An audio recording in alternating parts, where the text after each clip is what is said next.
Welcome, my dear viewers. Thank you for being with my channel and watching my videos. I'm telling you a story from my life. Watch this video to the end. You will understand what I'm telling you, so as not to miss my new videos. Do not forget to subscribe to the channel and leave your explanations in the comments. Then let's go.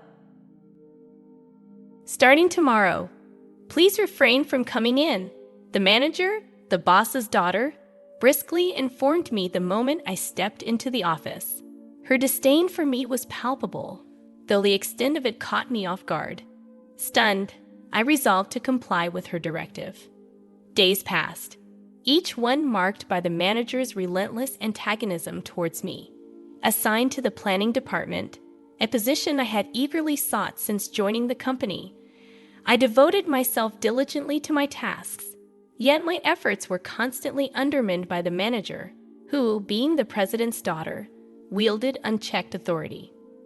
One morning, summoned by the manager, I found myself subjected to her condescending scrutiny. "Do you even know why you're here?" she sneered. Her contempt for my alma mater, repeatedly dismissed as low-ranking, permeated her every word. The sense of alienation among my colleagues compounded my discomfort. "Effective immediately, your presence here is no longer required," she declared, her tone dripping with disdain. Her entourage echoed her derision, amplifying my humiliation. "Am I being fired?" I ventured, my voice betraying a mix of disbelief and resignation. The manager's response, laced with arrogance, left no room for doubt. Resigned to my fate, I swiftly completed the necessary resignation formalities. Months later, settled into a new role at a different company, I was inundated with pleas from my former employer to return. The president's desperation contrasted starkly with the manager's callous indifference. Reluctantly, I reached out to the president, who implored me to reconsider. Despite his earnestness, I couldn't overlook the systemic injustice I had endured. The company's pleas fell on deaf ears as I resolved to forge ahead without looking back. "I am no longer associated with that company," I asserted, my intention to end the call evident. "We can sort this out if we talk. I'll bring my daughter along next time so we can discuss this." The president countered before I disconnected without a reply. I intended to call back later. Upon arriving at work, I was informed of visitors. Doubtful, I made my way to the reception room, only to find the former company's president and the manager waiting. "You really came, and how do you know I'm working at this company?" I questioned, surprised. "The company I currently work for is a rival of my previous one." "Hey Ben, I used my connections to find you." "For now, just take a seat," the president insisted. Reluctantly, I complied, meeting the manager's gaze, wondering if she had truly come to apologize. Suddenly, she slammed her hand on the table. "This makes no sense. Why should I have to come all this way for someone like him?" she exclaimed, her tone accusatory. "Excuse me, if you want to talk, you should be the one coming to me," she continued, her agitation palpable. Far from apologizing, she was yelling at me. "I don't really have anything to say," she ranted. "It's ridiculous to quit just because you got a little scolded at work." "Quit because I was scolded? What do you mean?" "I gave advice on your plan, but you didn't want to take it, so you quit." "That's not how a professional behaves," she insisted, her words bewildering. I couldn't comprehend what the manager was saying. "That's not how it happened." "I was suddenly told not to come to the company," I interjected, trying to clarify. "You think just because I'm the president's daughter, I got my position through connections, and you don't want to take advice from me," she continued, unfazed by my explanation. The manager kept spouting nonsense without caring about what I had to say. "Wait, that's not true. You never even looked at my plans," I retorted, frustration mounting. "Dad, I've been enduring until now, but I can't anymore. He always looked down on me because I'm a woman," she accused, her tone laden with resentment. Got mad for a little scolding, saying that. The manager ignored my words, acting as if she sought comfort from the president. "My daughter was treated like that." "None of that is true. So you're saying her crying is a lie?" the president interjected, disappointment evident in his voice. I'm disappointed, Ben. I didn't think you were that kind of person, he added, his words piercing. Moreover, it's outrageous to get re-employed by a rival company. The manager concluded, her disdain palpable. I truly wanted to continue working in the same field. That's why I made the difficult decision to join this company. That was the truth. Even after joining the planning department I aspired for, I was completely ignored by the manager and never got the chance to prove my capabilities. However, I couldn't bring myself to leave this industry, and my current company welcomed me. You must have sold our company's information to get this job, right? Why else would they hire someone as incompetent as you? The manager accused. I did no such thing. I've maintained confidentiality, and this company never asked me for any information. People can say anything. In fact, our company has. Stop. Don't say another word, the president hastily interrupted, signaling to the manager to halt. Was she about to say something they didn't want me to hear? Such a useless person. This company should fire him. A low-ranked individual only brings shame. If Ben apologizes, I might consider taking him back. I'll even reassign him to the planning department if he wishes. For now. We don't need someone like him. Just bear with it and continue as usual. We'll manage. Then, I want a raise. The two of them continued discussing without any regard for my opinion. Despite my repeated expressions of unwillingness to return, I was being told to apologize and be forgiven. The frustration of being treated like a fool left me trembling. The manager noticed and sneered. Are you crying with joy? It figures. Low-ranked individuals really can't help themselves. You really are a kind soul, aren't you? She mocked. Sure, I am. Taking someone like him back is nothing short of generous. Just make sure you don't irritate me too much. Make sure you listen to your boss, okay? I had no intention of leaving this company, I asserted. You still don't get it. I'm offering to take care of you before you get fired for incompetence. You really are clueless. That's the way it is. But don't quit over a little scolding this time, the president added dismissively. The mocking continued. Saying that, the president and the manager mocked me. Mr. President, if I may be so bold, the manager is lying. I spoke up, desperate. After all we've been saying, you're taking this attitude. I'm not lying. That's quite the accusation. Do you have any evidence to back that up? Yes, I prepared this just in case, I said and took a voice recorder out of my bag. I had recorded not only the day the manager told me to leave, but also any other occasions when she had said something unreasonable. You've been recording me? Unbelievable. At the sight of the voice recorder, the manager visibly panicked. Dad, we don't need to listen to this. Let's just go. Then I'll play it. I played the recording, making sure the manager, who was attempting to leave, could hear it. The recording unmistakably captured the manager's voice instructing me not to come to the company. What's the meaning of this? My daughter was lying. It's a lie, the president explained. Undeterred, I went on to reveal all the unfair treatment I had endured from the manager. The recording included the sound of my proposal being torn up, the manager and her aunt bad-mouthing me during work hours, and the crucial exchange where I asked why my proposals were never reviewed. Her reply stung. They're from a low-ranked individual like you. Your ideas are as expected. It was undeniable proof that the manager had been lying. By the way, this is the proposal that the manager tore up, I said, handing a freshly printed proposal to the president. He took it, visibly shaken, and started reading. No way. It's the plan for the hit product this company is currently selling, he explained. This project was one I had poured my heart and soul into, hoping for the manager's approval, but all my efforts had been in vain.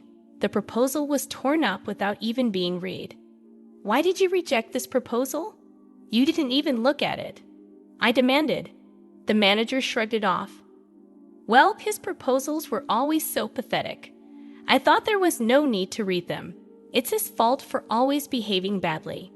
I wasn't satisfied and handed another set of documents to the president. Most of them were products developed since I moved to my current company, so it's all true, I explained. These were Ben's plans, the president confirmed. Yes, I worked hard, hoping to be recognized by the manager, but not once did she look at my proposals. I questioned the manager's actions, bewildered by the disregard for my efforts. I'm not the one at fault here, the manager retorted. The president, regaining his composure, addressed the potential copyright violation. Wait, these plans were all developed by this company, right? That's a violation of copyright law. What are you going to do about that? Indeed, if we sue, we'll win, right? He challenged. The president, who had been flustered until then, suddenly seemed to regain his composure and retorted. The manager looked at me as if to say she'd gotten the upper hand. Manager, don't you remember? When I left, you promised to transfer all the copyrights of my projects to me, didn't you? I confronted her. I never said that. I don't remember, she denied. Unfazed, I presented evidence. You're probably going to say you recorded it, right? What's the point of such verbal agreement? No, it's not just that. I got it in writing with your signature. I said that. I began, presenting a piece of paper to the manager.